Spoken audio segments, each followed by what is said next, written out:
Hello again, guys. Don't you love my shirt? That's the first thing I have to say. Look at how sparkly.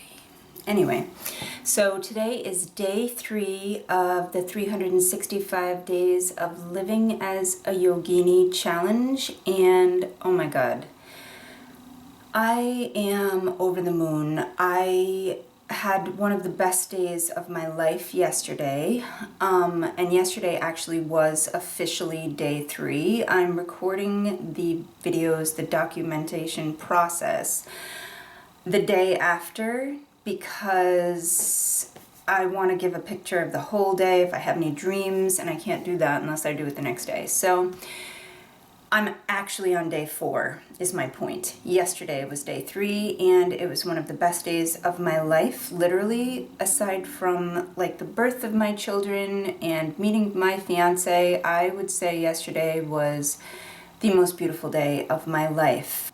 It wasn't even really that special. It was the 4th of July and we went to my mom's house. We saw fireworks, but as far as my spiritual life was and the practice of being a yogi, what was fascinating about yesterday was I was able to really balance my spiritual practice with my mundane life. I got the house cleaned up a little bit.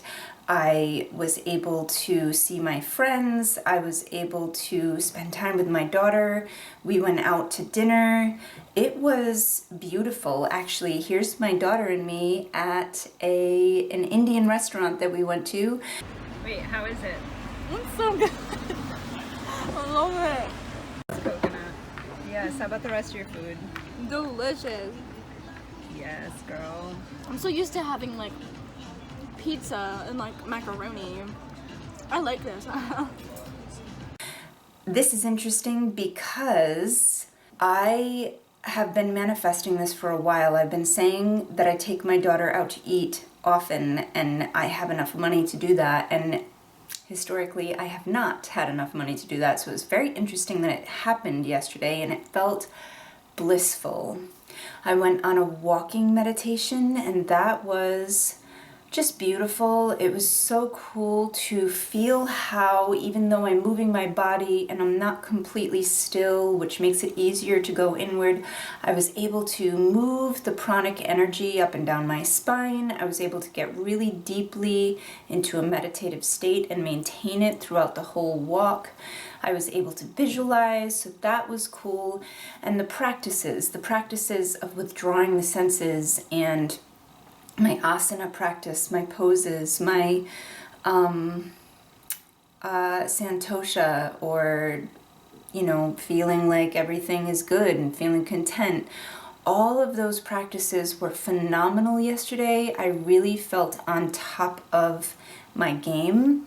The only place that I got stuck on was the niyama or yama of purity, which I can't remember. I think it's sauchu, something like that. I just didn't do anything as far as purity goes. I didn't really wash myself in any particular ritualistic way. I didn't clean the house, so I neglected that a little bit. But I do think, just on that note and going with the concept of purity, I think it's extremely important. I am not by nature an organized person. My house is always looking pretty lived in, and if you open my cupboards, you're going to have trouble finding things. But I want to be organized because I see the value in it, and I see how that simplicity and minimalistic approach to life could really help to sort of purify your inner life as well, because the external world affects you internally when you're living your life. So I could hide out in my room and ignore the messy house, but cleaning the house, cleaning myself, I think it would be tremendously valuable. I just didn't have time to really get into it yesterday. And the way that I look at this yama or niyama, I can't remember, of purity is that it is a ritual that you do. It's not just the sort of mindless brushing your teeth or mindless and unconscious washing the dishes. It's washing the dishes with some attention and some mindfulness, brushing your teeth with a sense of bringing love to it and love to yourself. So it's really a spiritual practice, a deeply spiritual practice that helps to bring your spirit into your world and into your life. So I actually find it tremendously valuable, and yeah, I'm psyched. I'm psyched to be on this journey. It's been wonderful. My meditations have been ridiculously deep. I mean, next level stuff. I've been meditating since I was a little kid, 9 years old. I'm 41 now, and I have never experienced the things I've been experiencing in like the last week. Like, just so focused, so able to maintain my focus. And I really believe that that is in part due to this practice that I've had forever, but another big part of that is my diet. I recently switched over to completely raw vegan, and let me tell you what a difference it has made in my life. I've always been very health conscious, but I was addicted to certain cooked foods like almond butter. Oh my God, I went to visit my fiance for a month with my children, and nobody else ate almond butter but me. And I ate, get this, in a month, 15 jars of almond butter by myself.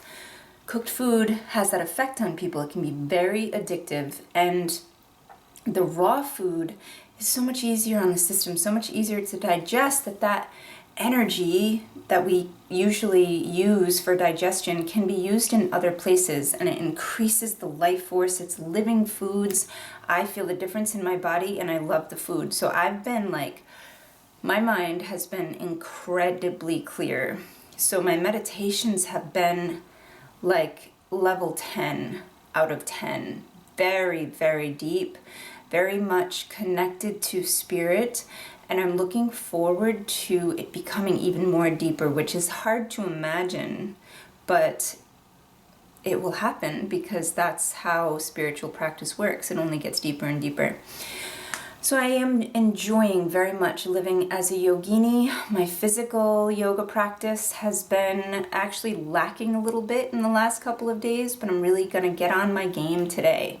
So, and by the way, update on the rash. Last night was the first night, my Kundalini rash that has been driving me crazy.